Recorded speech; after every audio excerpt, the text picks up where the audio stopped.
Сәлем достар, бүгін біз сіздермен палау дайындайтын боламыз. Бізге керекті заттар: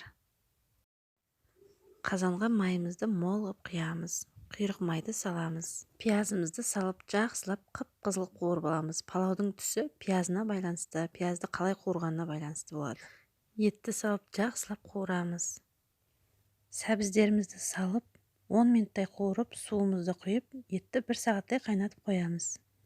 Күрішті тұз салып 15 минутқа ыстық суға салып қоямыз. 15 минуттан соң жақсылап жуып аламыз. Өз қалауыңыз бойынша тұз, приправа, куркума қосамыз. Күрішті саламыз. Күрішті салып болғаннан кейін, егерде су аз болса, үстіне азырақ қайнаған судан құямыз. Газымызды ең баяу отқа қойып, қақпағын 20 минутқа жауып қоямыз. 20 минуттан соң ашып көріп, арасына ауа кіретіндей қылып тесіп, азырақ ыстық судан құямыз. Асты жабысып қалмау үшін. Осылай бетін жауып 40 минутқа қойып қоямыз. Қақпағын жабамыз. Міне достар, біздің палауымыз дайын.